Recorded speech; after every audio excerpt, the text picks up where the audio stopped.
So I bought a bunch of these little fruit slices and now I'm obsessed. I have to make something with them because they're adorable. Look at them. Is that not adorable? So I'm going to make a little jar of preserves. Isn't that like the same thing as jelly? Only with chunks of fruit. So this jar has chunks of strawberry. Strawberry. I feel like I say that word wrong. I know you all came after me the last time I said the word library, and I feel like this might be a similar situation. Ew, look, this one has earwax. Just kidding. It's actually oranges. Look, they're so cute. Now we just gotta add the little tops. Okay, so I made the little jars of fruit, and then I was thinking, well, what could we put them in? Because I gotta use them in something. And you know me, I gotta go creepy-ish. Emily, get out of here. So what's something creepy that I could put my little jars of fruit in? Hold up, look at this cracking. Isn't that cool? Well, what about like a fallout shelter bunker thing? I don't know. What's the difference between a bunker and a fallout shelter? Is there a difference? Here comes magic. Shwab, bam. But we're not done. Hold on, are you watching? Bam. That's right, we have a little fallout shelf and Emily's just testing the wood strength, making sure I'm using quality products. Nobody likes a fallout shelter that falls out. I don't know. But we gotta make it dirty because I like dirty things. Stop it. That's not what I meant. And here comes some more magic. Whap. All right, I am really trying to speed this up with lots of magic because only magic can turn a boring video into an awesome video. Hold up, here comes. Ha-cha-cha. Magic. That's right, not one, not two, but 3 barrels of mystery. What are in these barrels? Well, it's a mystery and probably a dangerous corrosive one. So we need to cap those barrels immediately with these little caps that I'm making. Aren't they cute? Say, why do they have that little hole in the top? I mean, you're not pouring them out from there, are you? And I don't think that's how the liquid got in them. Like, wouldn't you just take the whole cap off if you wanted to get in it?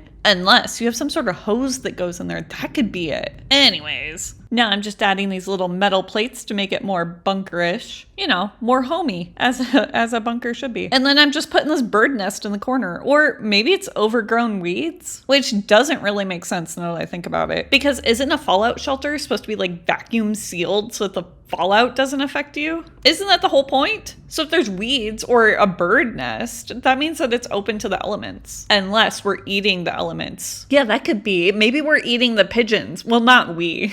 You know, whoever owns the fallout shelter is eating the pigeons because I'm not eating pigeon. Unless pigeon tastes really good. I don't know. It could taste amazing. But I'd have to be pretty desperate to find out. Anywho, so now I'm just making a hose because if you're going to be trapped in a fallout shelter, you're going to need some hose. Maybe this is the hose that goes into the barrel, or maybe it's just for water. I don't know. We'll just add it to the wall. And let me test my drumming skills. Oh yeah, I think I missed my calling in life. Anyways, so why am I taking the ends off of these pencils? Well, they make the perfect little cans of food. I just have to fill them in with my silver chrome pen. And it has to be rusty. In fact, everything needs to be rusty. We don't know how long it's been in this fallout shelter. Can you eat food out of a rusty can? I mean, I know you shouldn't eat food out of a rusty can, but will it kill you? That might be a useful little nugget of information for when the, you know, zombie apocalypse happens. And look at that, we have bricks. I don't know why a fallout shelter would need bricks. Except maybe to settle conflicts. It's my conflict resolution brick. Or for short, it's a conflict brick. You get to decide how that conflict is resolved with a brick. Anyways, if you're going to be spending a lot of time in a fallout shelter, you're going to need some reading material. So that's what I'm making. I'm making these little tiny books. Look at it. But of course, it needs dirt too. Look at that tiny book. Now let's get a shelf full of books. And if you noticed, one of the books was called Axe Me Another. Yes, I did make the covers in Photoshop. Which reminds me, you can download those on my website. I just give them out for free in case anybody wants to make tiny little books. Anyways, so that book cover gave me an idea for the story of this box. Oh right, by the way, I made napkins out of a ribbon. It's pretty cute, huh? Anyways, so that book cover gave me an idea for this box. So maybe this isn't a fallout shelter or a bunker. Well, maybe it's a bunker, but perhaps the owner is an axe murderer. And that's what these barrels are for. You know, he fills them with like a corrosive acid that eats away at the evidence. See, look, there's leftover evidence in that barrel right now. You know, I say he, but maybe it's a she. I guess I don't know. I mean, I know statistically that kind of act is done by men, but you know what? I feel like breaking some norms. I'm going to say that our axer, I don't want to say the big M word too much. Otherwise the algorithm will algorithm this video, if you know what I mean. Anyways, so maybe the big axer is a woman. Hold up, look at my little jars. These are adorable. I love them so much. And look, I'm putting little fruit in them, or I mean vegetables. I mean, I guess tomatoes are a fruit. And I'm not sure what green beans are, but I think they're a fruit because the seed is on the inside, right? Anyways, look at them. Aren't they cute? And to think this all started because I bought tiny little slices of fruit. And I just figured if you're living in a bunker, you're going to want more than just fruit in a jar. You're going to want some vegetables, you know, some onions and green beans and potatoes. Although now that we're going with the whole, you know, axer, I guess they don't have to be living in the bunker. But I feel like why would you have all these vegetables and food if you weren't living in the bunker? So yeah, they have to be living in the bunker. Maybe it's not a murderer at all. Maybe this is just somebody who passed away in the bunker with her. And you can't exactly bury a body in a bunker. Also, yes, I am making a little jar of meat. Don't ask where the meat came from. You know, when Glenn passed away last week, we didn't want anything to go to waste. And it was unusual circumstances that Glenn passed away. You see, Patricia and Glenn have been sharing a room for years. And Glenn has this nasty habit in the morning of clearing his throat and making this noise. Yeah, it's disgusting. Oh, by the way, I had 2 extra jars of food that didn't fit, so I just put them back into my miniature box. But while I was in there, I saw these little candles, and I thought a bunker would definitely have candles, right? That seems like something emergency supply for some reason. I don't know exactly why, because it's going to burn up your oxygen and potentially start a fire, but for whatever reason, they're always in emergency kits. I mean, I guess it makes sense because they don't take batteries, and batteries go bad. Oh, look, I'm locking up the barrels. Uh-oh. Why would Patricia be locking up the barrel? If, you know, Glenn passed away from totally normal circumstances, and it has nothing to do with him being annoying. Or, hi, Emily! Speaking of annoying, here's my little annoying kitty now. Just yanking my chain. Anyways, back to Glenn and Patricia. So they get stuck being roommates in the bunker. And Glenn is not the most easiest person to live with, okay? For one thing, he's a close talker, and being in a bunker, there's not a lot of personal space as it is. Also, when he shaves, he just leaves all the shaving bits in the sink. That's so rude. But the most annoying thing about Glenn is the constant noises he makes. I mean, he hawks a loogie in the back of his throat and swallows it like every 5 minutes. And this drives Patricia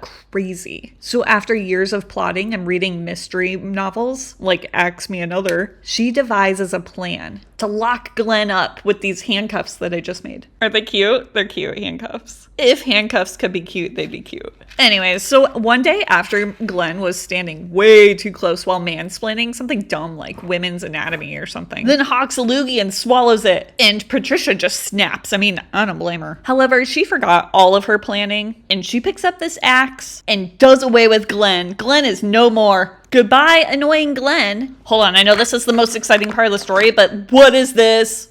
Oh my god. Huh? Oh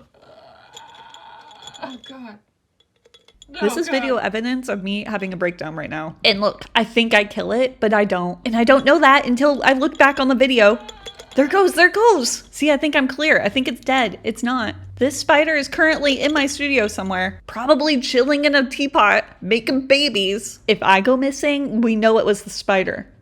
Anyways, now that our adrenaline is thoroughly rushed, let's get back to the less adrenaline charged story of the axing of Glenn. Even though there's not much left to tell. I mean, Glenn disappeared, that meat jar mysteriously appeared, and Patricia locked a barrel. Who knows, maybe Glenn got claustrophobic and he went off on his own into the fallout. Well, Patricia is happily reading her crime novels in her bunker and getting some good protein.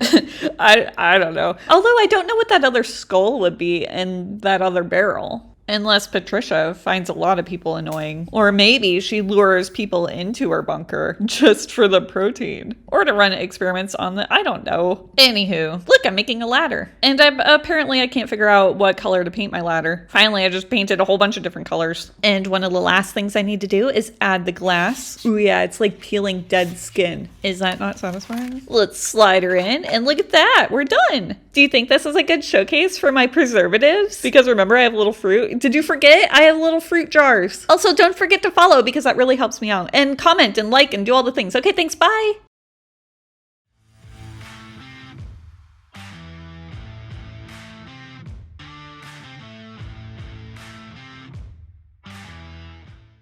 So I bought this frame at Savers for $2.99. But when I opened it up, this weird tarot card was in there.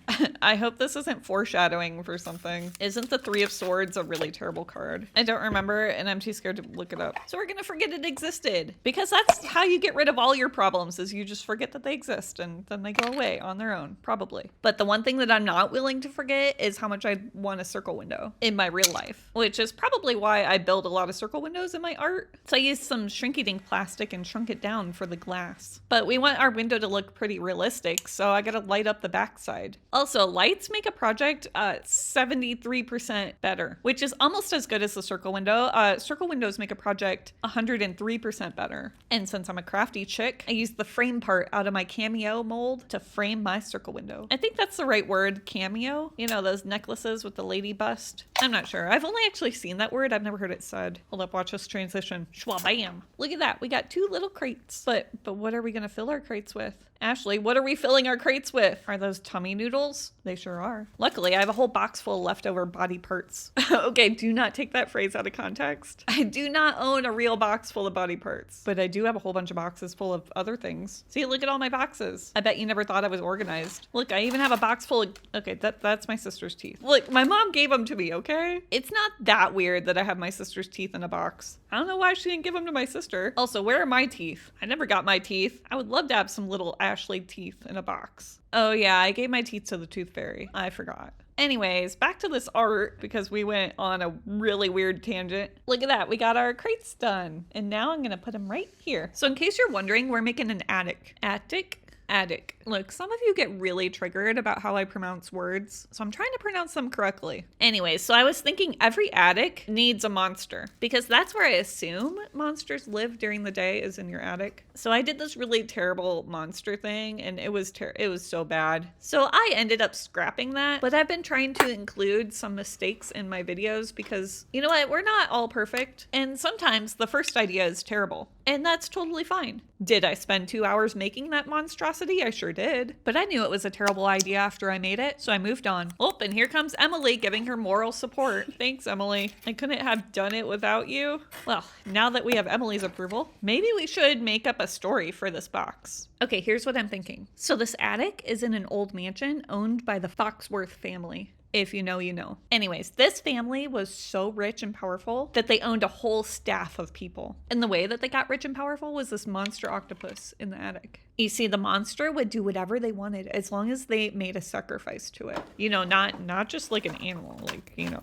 But hold up, look at this book. I wonder who wrote, oh, it was me. I wrote that book. By the way, the link's in my bio if you want to pre-order the regular sized book. Do you like how I slipped in that little self-promotion? Anyways, back to this story. So the Foxworth family has been doing this for generations. And usually they just pick somebody from their staff and they're like, hey, the attic needs to be cleaned. Why don't you go up there? And then they're never heard from again. And then bam, the Foxworth family has, I don't know, what would you wish for? A new pony? A new car? No, they're rich. They don't need a car or a pony. Ooh, I know, mind control. Because what's the ultimate goal? To control people's minds? I guess. Then you could like sway everything your way. And then they could make more money, potentially. But the whole family got this power and they all used it on each other, thus destroying their minds. And the monster knew because that would, hey, it's me, hi. Anyways, the monster knew that that would happen because it happens to everybody eventually who has a magic wish granting octopus in their attic. Everybody always wishes for mind control. And the whole family became psychologically traumatized and they all went crazy. The end. What do you think of my haunted hidey hole? Was it creepy enough?